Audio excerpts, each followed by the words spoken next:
Week 2's in the books for the Saints. Did not go well at all. The Patriots came to town. Not too surprising, to be honest, the result. I mean, you got the Patriots coming off of a long rest against the Saints, who are on a short rest.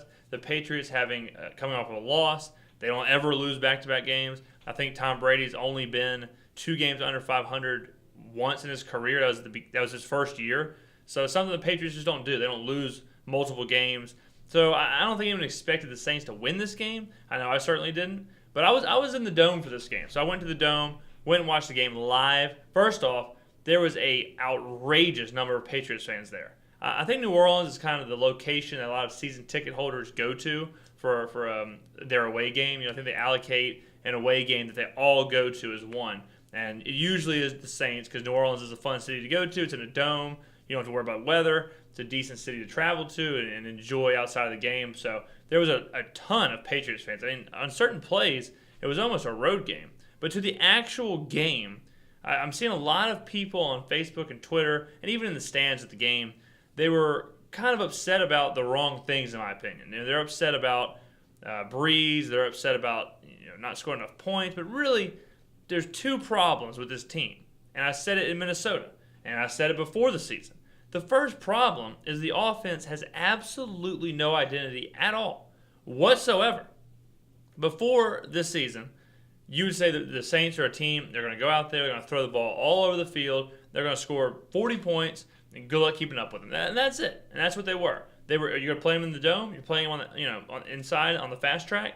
Brees is going to throw for 400 yards, and good luck. If you beat them 42 to 38, good, fine.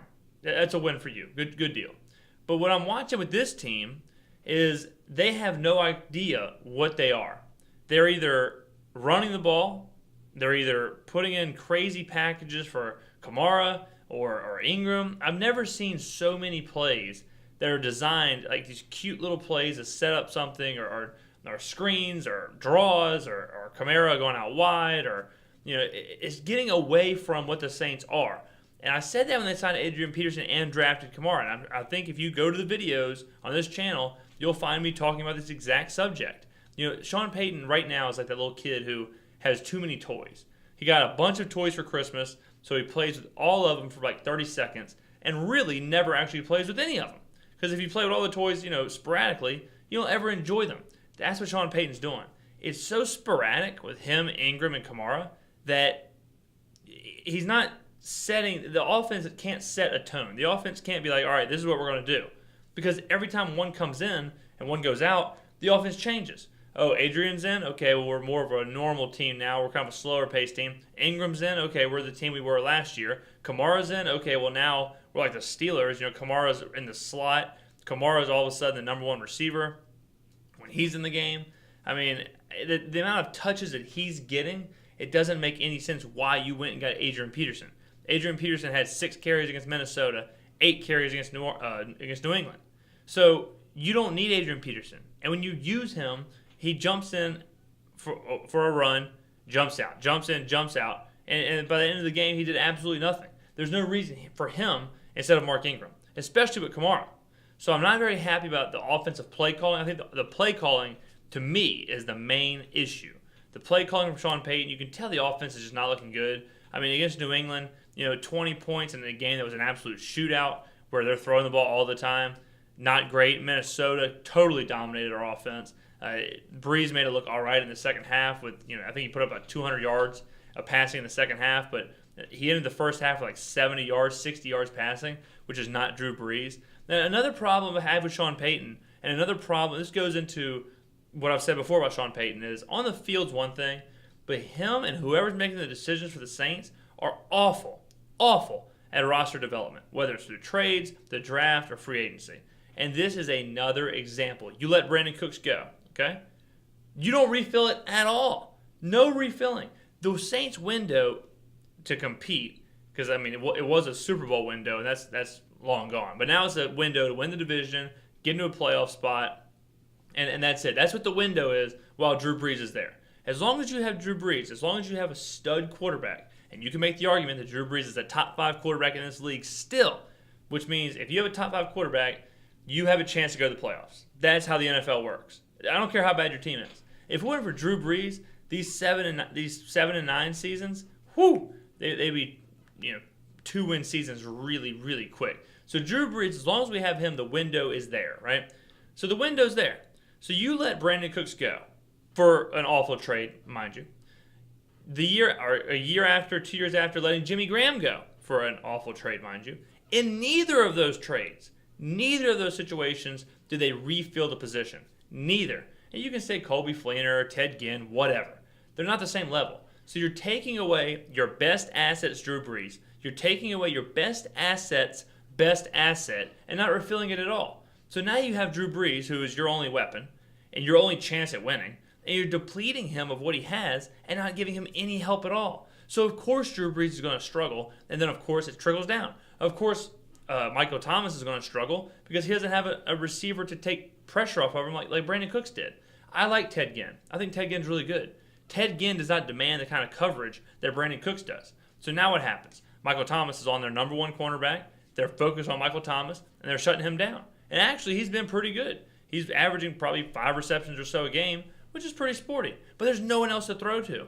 Ted Ginn hasn't done anything this year so far. He'll come around, I got a feeling, but he's not a number 2 receiver. He's not that guy to take pressure off of Thomas. Willie Snead, when he comes back, I think will be good. At least you have a guy who can take some pressure off Thomas, can make tough catches, can match up really against anybody relatively. So I think that will help. But it's just, I don't understand the mindset of Sean Payton. If you look at the Jimmy Graham, the Brandon Cooks in the draft, right? You get a center in Max Unger. You get Ryan Ramczyk in the draft. You get a bunch of defensive players in the draft, which is good. You get Kamara in the draft, which, then you got Adrian Peterson in free agency. I just don't see where that's matching up with what direction the Saints want to go in. Now, again, the Patriots game is a little bit of an anomaly because you don't let Sam Bradford throw for 350 yards against you and have three incompletions and then stop Tom Brady. So we knew that this defense wasn't going to be able to stop Tom Brady. The problem with the defense is that there's zero pass rush whatsoever at all. Non-existent. There's no pass rush. When there's no pass rush, that's why quarterbacks can sit there and complete every single pass. I mean, Tom Brady was 30 for 39. All right, and he threw for 500 yards, 3 touchdowns in the first quarter. He could really do virtually whatever he wanted. Now, I don't know if that's the secondary. I don't know if it's the pass rush. I have a strong feeling it's the pass rush. The Nick Fairley loss, I think losing Nick Fairley did a little bit more than people want to give credit to. So, again, Sean Payton, I'm giving you a little advice here. Hey, Sean, we need to fill Nick Fairley's hole. We need to get a pass rush, and we need to get help for Drew Brees, or we need to go ahead and replace Drew Brees. No one's going to trade for Drew Brees now. I don't mean like that, but I mean, let's say we go hypothetically 3-13 this year. And let's say we have a top 10 pick, top 5 pick. You have to take a quarterback now because you've already quit. You've already quit on the Drew Brees era. Drew Brees now, with the way the Saints are built, has given us everything he will ever give us. There will not be another playoff berth. There will not be another Super Bowl run. There will not be another division title. So you might as well go ahead and get the successor, get the guy coming in after Brees, let him play for a year or 2 years under Brees, whatever, and then let it go.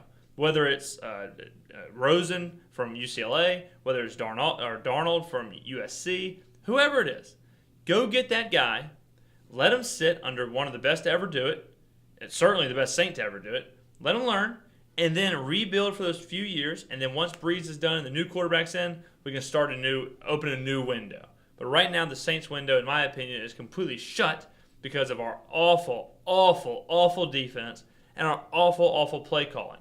And Sean Payton, in my opinion, would have already been fired if it wasn't for Drew Brees, because I think they're kind of a one-and-one deal. I think they're parallel in their careers, and I think Drew wants Sean around. I think Sean wants Drew around. So once Drew leaves or once Sean leaves, then they're both going to crumble, and we're just going to start a whole new thing.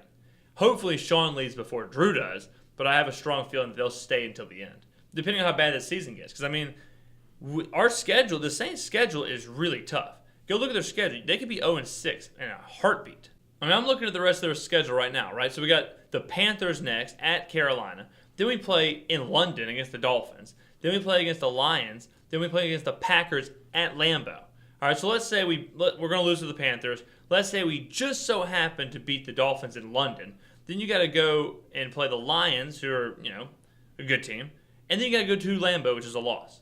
So this could be a really, I mean, you could easily be 1-6, 2-5 coming out of that stretch. And if that's the case, like I said, you got to sit there and think, okay, well, we have to rebuild. We have to move forward, and we have to totally revamp this team. Now, maybe they've already done that. There's a chance they're already doing that. That's why Kamara came in. He's their new running back, even though Ingram's not that old. But you got Kamara, you got this new kind of young defense with Lattimore, and these guys can kind of figure themselves out. You kind of figure out a pass rush along the way. So you have Manti Te'o and some linebackers who are relatively young. So maybe they're already doing it. Maybe with Michael Thomas, they have young pieces all over the shop. But in my opinion, what Sean Payton's done with this roster has made it virtually impossible for the Saints to do the things they used to do, which is score 40-something points. So if the team who's built on offense doesn't do offense good, then you're going to lose a lot of games. Bottom line. I mean, this New England game could have got out of hand way more than 16 points. Us losing 36-20 is really incredible when you think Tom Brady had 3 touchdown passes in the first quarter. So I mean, this thing could have been a 50-something to 20 absolute rout. It was actually kind of held in check in the second half. Neither team did much. But the Saints had to figure something out. Now, I put all this on Sean Payton. I mean, I don't know how many times I got to say it. I think Sean Payton, one, has either totally lost his identity with this team and totally lost the idea of what he wants his offense to be. That's what I think the main thing is. And then two, just the roster. The roster's awful. It's been awful. We need to bring in players who can make an immediate impact. No offense to Ryan Ramczyk, but we don't need Ryan Ramczyk. No offense to the Max Ungers. We don't need these players. We need players who can come in and make an impact. You know who we need? Players like Jimmy Graham and players like Brandon Cooks. Because while we have Drew Brees, we have to give him the pieces to do what he does best.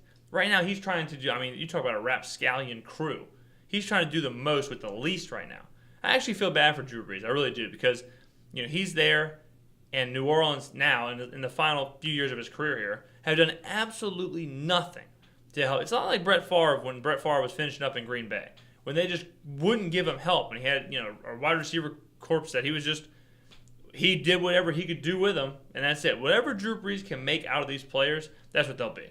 But if they were on any other team, they're just a bunch of bums. I'm also seeing a lot of articles and a lot of media stuff about how the Saints fans are now turning back the clock. They're kind of remembering the bad days. They're remembering the post-Brees era when it was, you're just praying to go 500, to be honest. And, I think the Saints fans have kind of seen that coming. I think the Saints fans have felt that. I think they understand that that is a real thing that could happen because they see the window at Drew Brees. So I think for a few years now, they've expected this decline. And now that it's here, they're allegedly here, they're really, really hurting because of it.